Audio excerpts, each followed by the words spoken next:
Hey guys, and welcome back. Lucian here with you again, like always. Back in my test world to pick up on the next part of the multi-part series covering Ender.io conduits. Today we're going to be focusing on the item conduits. Now, for the sake of transparency, I had been using the Direwolf 20 pack for these spotlights. Unfortunately, I am using the Resonant Rise today, and that's because Ender.io, the Crazy Pants is the mod author, he added a new filter to Ender.io. And unfortunately, the Direwolf 20 pack has not updated to include that new rendition of the mod, but Resonant Rise had. So I wanted to make it very new, very up-to-date spotlight on this. So today we're going to be using Resonant Rise. So let's jump right into it. Recipe: pulsating iron nuggets around conduit binder.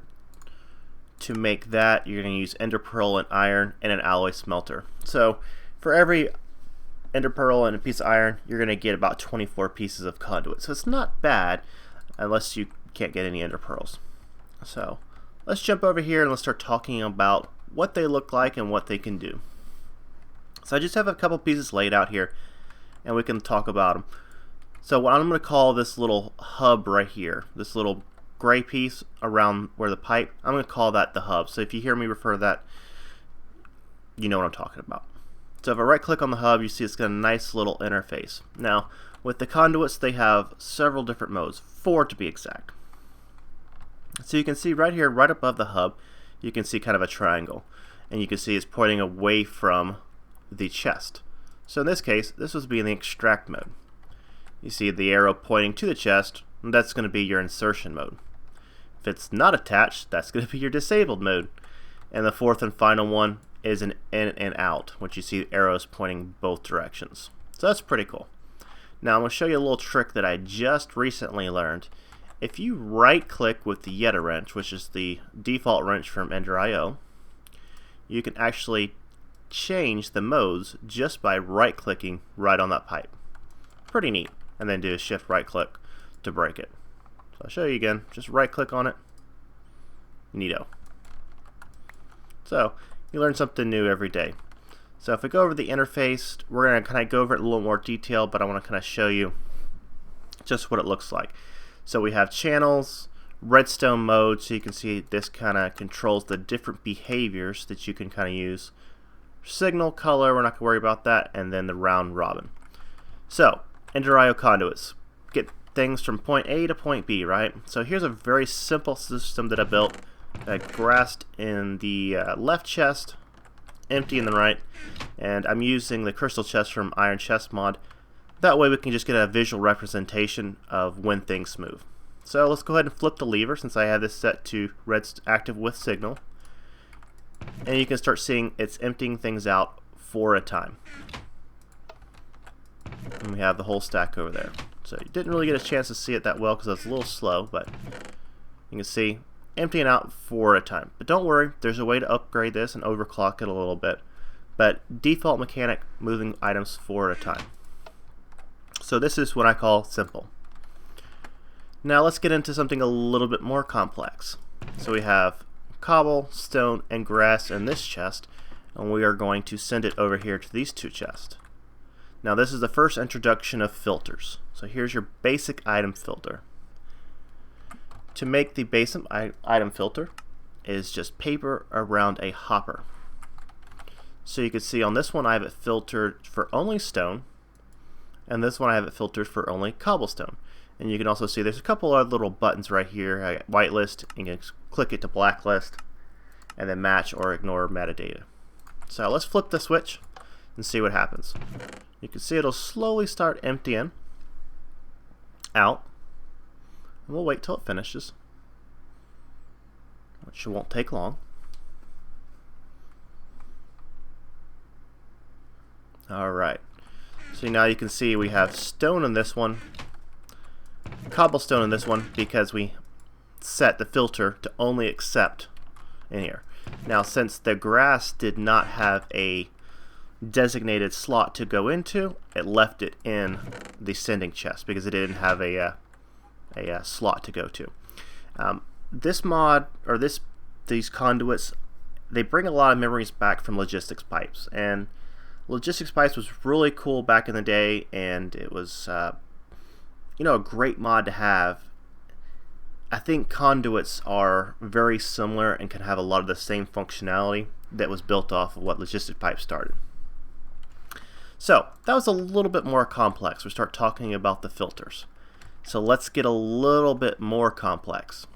So you see over here, I have lapis in this one, spruce leaves there, and then 2 empty chests. But if you notice here on the little hubs, you can see I have a brown arrow and a green arrow. Same thing, brown and green. So this is what actually I was talking about with the channels. Now you can have all the channels. Let's see, we'll go back to this one since we had already used this one. You can see the different channels, just like that. And you can pass the items, even though they're going down different channels, through one single piece of conduit. So let's turn those on. And you can see the items starting to flow over. And you can see it's now complete. We have both stacks in their chest that we set them to. So you can get into some very, very complex organization here with these colors, with the channels, and with the next thing we're going to talk about. So let's go into our Smarty Pants. So what I have here is a couple different sets of logs. I have one chest that's mostly full, and then one chest is completely empty. So this one we're going to start talking about priorities. So this one I gave a priority of 1, and this one I gave a priority of 0. So as we're sending things from this crystal chest to here, it's going to look for the inventory with the highest priority, which is going to be this wooden chest. Once this chest is full, you can see as I blocked it up with stone, it'll go to the next inventory with the next highest priority. So let's see it in action.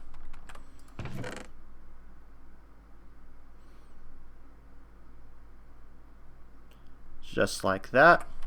And you can see that items will start going into the next available item slot with the highest priority. So this will make it very good for your sorting systems, or if you're using like a trash can system with your sorting, once your cobble gets full on cobble, you can start filtering it into a trash can or something. You can do some very, very intricate things versus just putting items from point A to point B. So now let's get a little bit more complicated. And we're going to start talking about more of the filters. So we talked about the basic item filter over there. Here is the advanced item filter. And just like it sounds, it's more advanced. It gives you more options.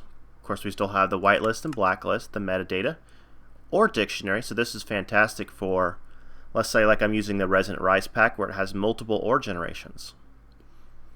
And then we have match MBT, ignore, and then we have this sticky mode. Now to make the advanced item filter, you will need a Z-Logic controller, which is made in a slice and splice, and you need a solarium, which is made of gold and soul sand.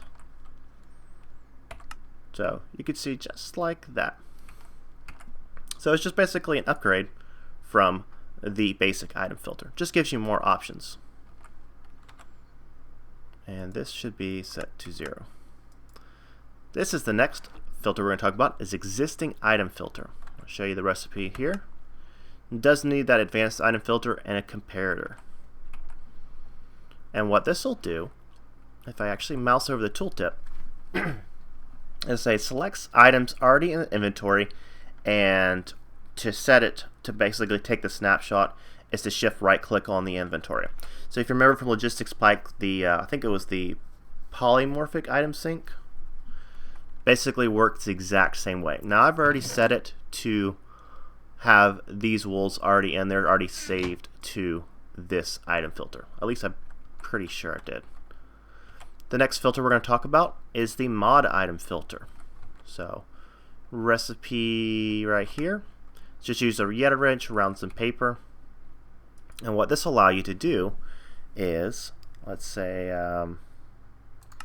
let's get rid of that, and you could just right click it with something from a certain mod, and anything with that matches the iron chest mod will get routed to this chest.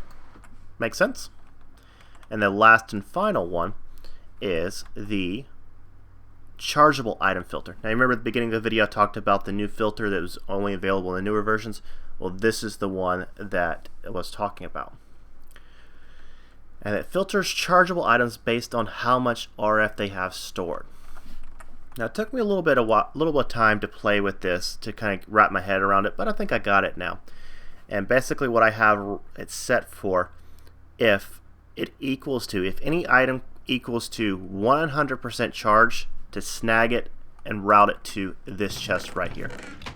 So I have set up a little demonstration and we can see it all kind of work at the same time. Now in the sending chest, I have some wool, I have some bibliocraft stuff, some blood magic stuff, some item conduits, and some redstone energy cell. I have one that's completely empty and one that's 100% full. So if I set this up correctly, we should see this thing work. Now also, for the sake of this, I did overclock this, and we'll talk about that in just a second. So let's go ahead and start sending some items and see how well I set the system up. Alright, it is empty. Now, if we go into here, this filter right here is the one that I set up with the blood magic and bibliocraft and iron chest. So you can see it grabbed all the blood magic stuff and the biblio woods, BOP. Now I did not grab all the bibliocraft because you can see we have bibliocraft stuff somewhere else. Yeah, the stools. So it was very intelligent about the way it worked. And remember, I set this filter to be 100%, and it grabbed the 100% entry cell. Now, I think this might be a bug. I discovered this in my testing, but you can see my amethyst cleaver that I was using to kill the cow that kept getting right in the way when I started recording. You can see it routed that one here, which I'm not sure why. It honestly should have gone to this one right here because I have this set to no filter at all. And you can also see that it grabbed those extra wools and put them in there, but since the brown did not match, it did not put the brown over here. So it looks like I set the system up kind of the way I expected it to, so it worked out kind of well. So that's fantastic use of your filters. So your sorting system, you can have some really intricate and really crazy sorting system, and I think it's fantastic, honestly. So one of the last things we're going to talk about is round and round, and what this is the round robin mode enabled.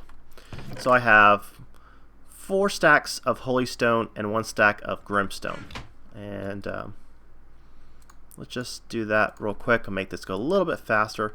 And what the round robin should do is it should equally distribute things based on the number of inventories it's attached to. So what did I do wrong?